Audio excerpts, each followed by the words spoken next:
Good afternoon, Frank. Good to see you. Hi, Andrew.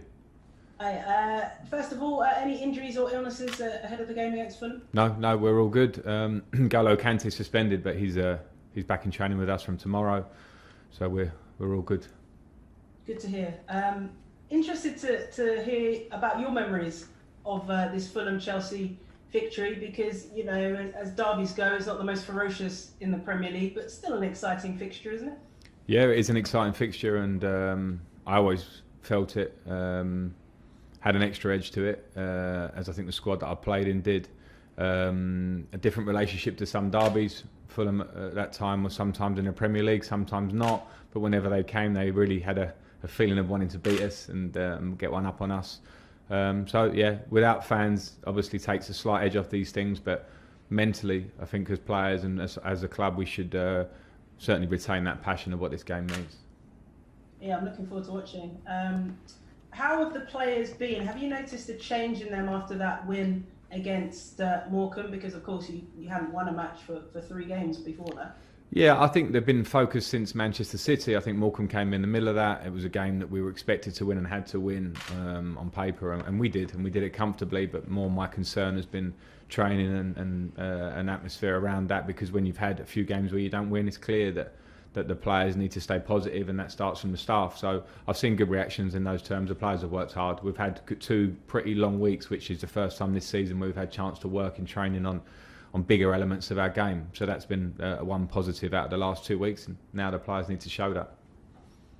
And finally from me, you Frank, how are you dealing with it all? So many reports, your name's all over the media, but how are you feeling? I'm feeling fine. I was very aware when I came into this job, and I think if you manage a top club in the Premier League or in the world, which Chelsea is, you have to understand that pressure will come very quickly at times, and pressure is actually constantly there anyway. I always felt pressure in our good run, or last season when expectations were lower for us, and we what I felt achieved very well. So it's very normal. I've been here as a player for a long time, so it's part of my job. It actually focuses my concentration completely on how to get us some results, because we know in the last few games it hasn't been good enough, and that's fine for me. Thank you with us, PLP. Thanks. Hi Frank. Hi. You've got a really good record against Fulham, unbeaten in the league since 2006. Does that help mentally in any way, especially after that defeat to Manchester City? No, and I hope that's not pessimistic. It's not. It's just a reality of football. Fulham are playing well. Fulham played very well last night against Tottenham, a game that they probably felt like they maybe could have won, but they played very well in the game, and that's been their recent form. So I think previous history before that goes away. Yeah, I was going to ask you about their form actually, because obviously they had a poor start to the season, but Scott Parker's really made them hard to beat lately, taking points from Liverpool, Leicester, Southampton and Spurs. So how do you make sure that you don't make the same mistakes other teams have perhaps made against them? Well, we just have to concentrate on ourselves being the best. When you say mistakes to other teams, I don't think it's necessarily mistakes. We must credit Scott and his team there, because they have, certainly with a change of system and how they've worked on it. You've seen a clear style of play. You've seen a clear way that they're not giving many chances to teams in games. They're very well organised, and they have threats throughout their team. So I don't think it's about mistakes. They've drawn with Liverpool recently. They've drawn with Tottenham last night. It's going to be a tough game no matter what, but we have to focus on ourselves. Just finally, you said to Jess there that you've been given that little bit more time on the training pitch. What are you hoping to get out of your players on Saturday that this extra time has afforded you? Well, we'll see. But I know one of the huge... I know the rules in football. No matter what squad you have, and particularly if you have young or new players into a squad, you need time to work. And I think one of the big, huge pluses when you reflect on last season was that we had that, and even with the young squad and some areas that were clearly imbalanced in the squad, we had long pre-season. We worked moments through the season where we could work, and I saw lots of great things. Earlier in the season, we had great things coming through. Then we've had a tough patch. So those 2 weeks have given us a chance just to refocus on the basics of our game and what we are and how we want to play. So I just want to see those things come through. Great. Good luck on Saturday. Thank you very much. Moose. Hi Frank, how are you? Hi, Moose. Good, thanks. Good. Can I start by asking you, apparently there's going to be urgent meetings taking place between the Premier League captains and managers at some point today and tomorrow to discuss the COVID protocols and concerns around non-compliance that we all read about, which may trigger or may not trigger the government interference and maybe stopping football. Can I get your word on that and what players and managers need to do now to double down on these protocols? Well, we need to do our best, as we should have done all along. The protocols are in place. They've been hardened recently, and I understand why, because of the surge of COVID in the public, which football remains part of. So I think there are meetings going on. There are areas in our workplace which compliance is, not say easy, but social distance is top of the list. All the basics are top of the list. But when you're actively playing football on the pitch and there's a lot of instinct involved, then it's not always as easy to draw a clear line on pitch and in training. So that's where we are. We'll try and do the best that we are told to keep to minimise the threat or the danger that we know this virus holds. Would you and are you actively telling your players not to go and celebrate after goals, not to high-five players they would know on the other team at the end of games? Yeah, and we've been told that. And you're right, there are meetings that are planned for today and tomorrow to probably reinforce that, I guess, from the Premier League, and not reinforce that to the players. But football has and always will be a game of instinct. And if we want to take the instinct out of the game, I think it's not that simple. So I think the players are good lads. They don't want to do the wrong thing. They're being asked to do their job through this very tough time, and they're doing it. And that's the way it is, and I understand that. But when they're on the pitch and if they score a goal, we'll try and adapt slightly as well as we can. Ideally, in a perfect world, we'll all walk back to the halfway line and just start again. But with football, maybe it won't quite be the case. And I don't think you can hold players hugely to account unless there's clear flouting of those rules. But that's certainly not an easy line to draw in-game in football. And finally, obviously up against Scott Parker, someone you know extremely well. And he's been well talked about as being a coach and a manager since he went to Spurs and took charge of a youth team. Now obviously come for at Fulham. What did you see in him though when you were teammates that made you think, yeah, he's going to be a Premier League manager? Diligent, good football brain, very determined, wants to do well in everything he does, prepares right. Everything as a player made me think that Scott could go on to coaching and management. It's always, the only doubt is always, do they want to? And he showed his idea, his hand very quickly when he got into his coaching badges and started his pathway with youth teams, etc. And I think he's done fantastically well and is doing fantastically well and will continue to do so. Brilliant. Good luck, Frank. Thank you. John Southall, 5 Live.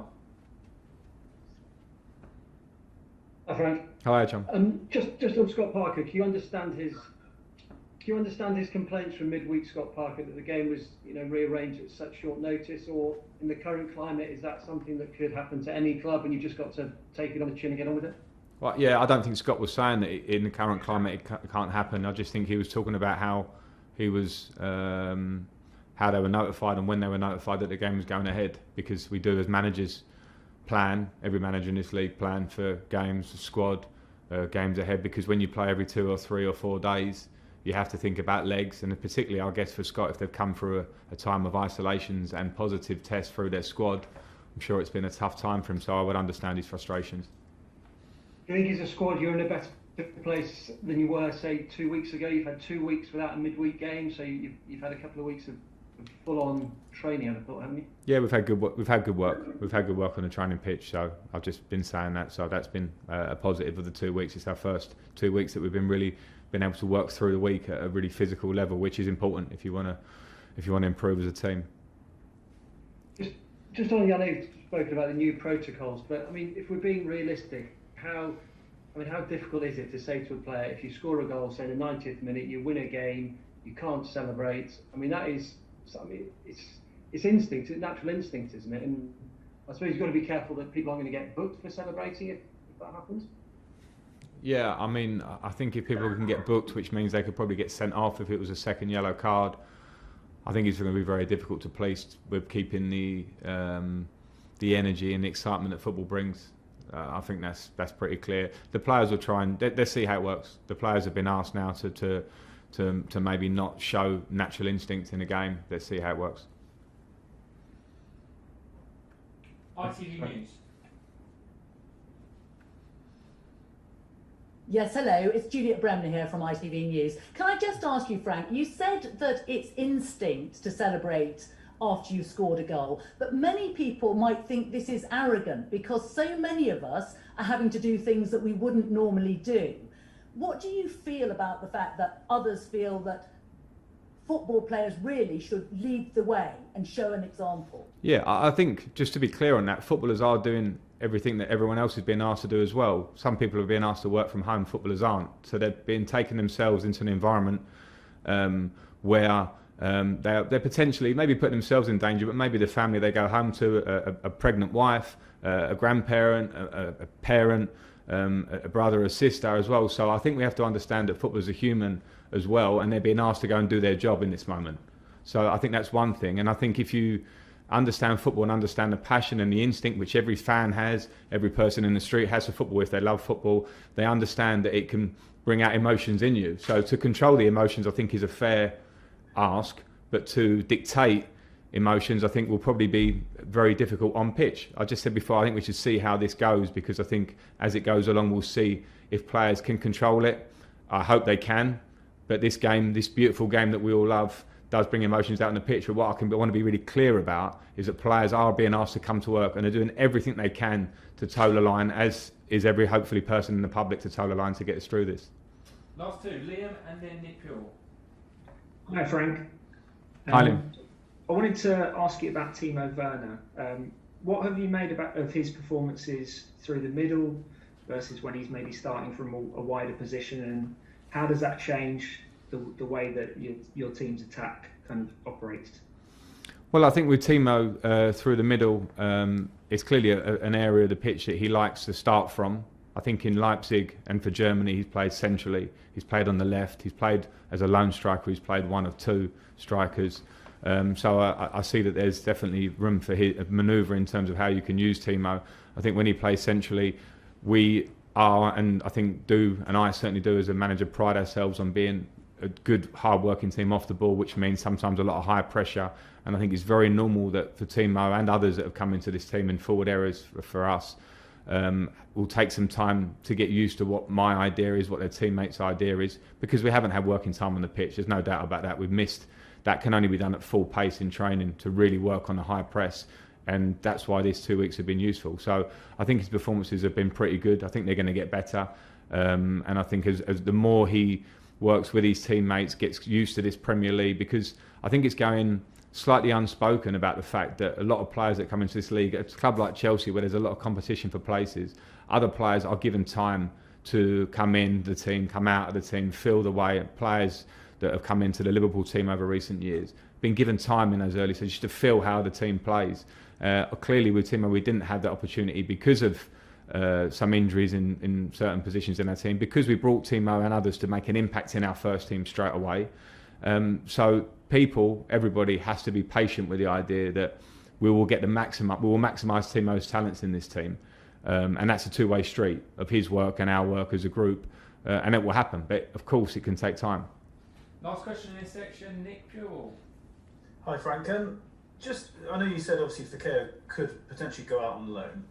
Does he have a long-term future at the club, and is Kurt Zuma a good example for him to follow on that, of someone who's gone out on a couple of loans and perhaps been rewarded for his patience and hard work? Yeah, he absolutely has a long-term future at this club. We'll see if and when he goes on loan. But from the moment I've got close to Fekir was when I took him to Derby with me, and he was Player of the Year at Derby and one of the best players in the Championship that year, in my opinion, and came back and played 20-plus games for us at a very young age last year and got in the England squad. There's an absolute long plan for Fekir in my head about his career here, and if it's to go and play games, it will be to absolutely enhance his personal development, hopefully help whatever team he goes to, because that will come hand in hand and come back to us a better player. Okay, that's the end of the broadcast section. We're now going to move on to the dailies.